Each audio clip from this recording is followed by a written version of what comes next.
Hey class, in today's lesson we're going to talk about graphs of other trigonometric functions, which is found in section 4.6 part 2. Our objective is to sketch the graphs of cotangent, secant, and cosecant functions. So with cotangent functions, the main thing that you need to remember is that y equals cotangent of x would be cosine of x divided by sine of x. And then we have vertical asymptotes at x equals pi and negative pi because we divide by sine of x. So essentially, these look a lot like tangent functions, except instead of setting our ending equal to negative pi over 2 and pi over 2, we set them equal to negative pi and positive pi. And that cotangent will then look like the inverse of tangent's function. In other words, it makes it look like it's already reflected across the x-axis as far as sketching goes.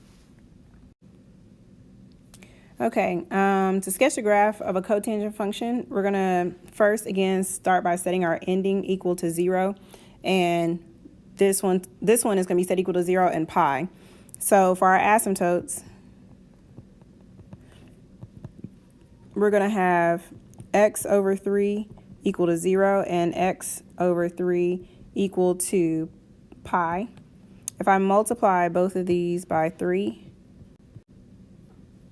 if I multiply both of those by 3, I get x equals 0 on the first one.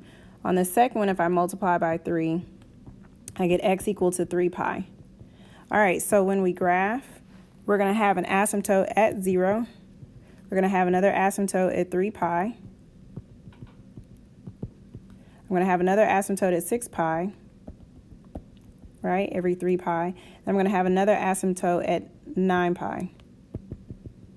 So to figure out where it falls at in the center, you have to know to split it in half. So what I mean is there's one at negative 3 pi over 2 is the center. I have a center at positive 3 pi over 2. I have a center at, because if I think about these in terms of pi over 2s, and that means 3 pi is actually 6 pi over 2. So after 3, 6, then the next one would be 9 pi over 2. 9 pi over 2. Then 6 pi is 12 pi over 2. And then the next one would be 15 pi over 2. I'm going way further than what I need to. And then the last thing you need to know is that cotangent looks like the reciprocal of tangent, so it flows in the opposite direction. It looks like it's a reflected tangent function. I gave you way more than what you needed, but that's essentially the sketch. All right, in try number 3, we're going to, again, set our ending to find our asymptotes. We're going to set our ending pi x over 2 equal to 0, and then I'm going to take pi x over 2 equal to pi. So mathematically, what I want to do is I'm going to multiply both sides by 2. So then I get pi x equal to 0, divide by pi. So x equals 0. That's 1. Then in the next one, I'm going to multiply both sides by 2. I get pi x equal to 2 pi. Then I'll divide by pi. So x equals 2. So I have 0 and 2. Not bad, because that means I should be able to count for every 2. So I had an asymptote at negative 2. I have one at 0. There's going to be one at 2. There's going to be one at 4. And honestly, I'm going to stop right there because that's enough. So then to find the ones in the middle, we know that the difference between 0 and 2 is 2. So divide that in half and you get 1. And then there's going to be one at 3, and this one's one at negative 1. In other words, these are the centers of these cotangent functions. And then again, as a reminder, cotangent is just the opposite of tangent, or at least it's going to look reflected like a reflected tangent function. And that's the sketch.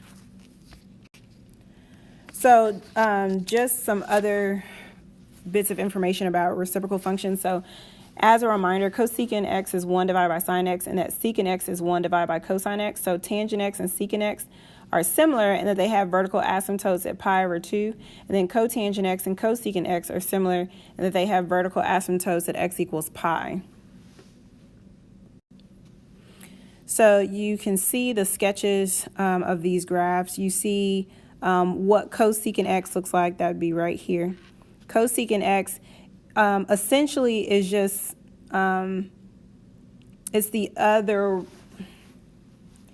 the graph that, in other words, would kiss the sine graph. And the same thing for the secant x. The secant x graph will kiss the cosine graph. It just looks like they're inverse. In other words, you need to be able to know what sine x and cosine x look like in order to be able to graph cosecant and secant x. So let's take a look at example 5. If we compare the sketches of the graphs of y equals 2 cosine x and y equals 2 secant x, let's take a look. So as a reminder, we need to find the amplitude first. All right, as a reminder, amplitude is just the a in front of secant, of cosine. So the amp is 2, so that means that our range is from -2 to +2. Okay, then our period would be the ending, which is, it's going to be 2 pi over the coefficient of x. So that is 2 pi over 2, which is then just pi. So with the amplitude and the period, that should be enough for me to be able to graph the graph of 2 cosine x. So it goes from, let me make this a little bit better, -2 up to +2. The period is at pi, so this is pi. A full rotation of cosine is going to, or a full cycle of cosine is going to go through pi. So if I think about pi being over here, let's just make it down there. Half of that would be pi over 2. Then I have pi over 4, and then 3 pi over 4. Between those four, I should be able to do a full rotation of cosine. And let's just kind of go back one and make that -pi over 4. Remember, cosine of 0 is 1, but 1 times the 2 from here, 1 times 2 will give you 2. Cosine of pi over 4 is square root of 2, yeah, cosine of pi over 4 is, all right, so then from there, we'll go down again, back up, and back up to 2. So this graph will look like that, and then on the other side, of course, it goes down. All right, so that's the cosine function. But then to do cosine of x, or secant of x, as a reminder, secant of x has asymptotes at pi over 2. So there's actually an asymptote at that positive. Okay, so we want to go ahead and from here we need to find our asymptotes. So we're talking about secant now. So secant, the asymptotes would be, again, you set the ending equal to pi over 2 into -pi over 2. So if I take 2 pi and set it equal to pi over 2, sorry, that's 2x equal to pi over 2. And I'm trying to solve for x. I'm going to divide by 2, which is the same thing as multiplying times a half. So I'm going to have x equal to pi over 4. And in the same respect, I'll have one equal to -pi over 4. So pi over 4, and I need to go ahead and erase this because this was incorrect. Except it won't let me. So I'm just going to switch colors for my asymptote. My asymptote is going to be in pi over 4 and at -pi over 4. And if I follow that same pattern, then there's also one at 3 pi over 4. And that makes sense for me because then it easily shows me that my secant graph would kiss the cosine graph. Again, it's going to kiss the cosine graph. And again, over here, it's going to kiss the graph. And that's it. So again, to be able to do secant and cosecant graphs, it's best that you have their reciprocal functions present to be able to graph them. Guys, this is just an illustration of all of them put together so you can see your sine x graph, your cosine graph, your tangent graph. Then, of course, you can see at the bottom your cosecant, your secant, and your cotangent functions. As a reminder, if you have any questions, please be sure to come see me for tutoring.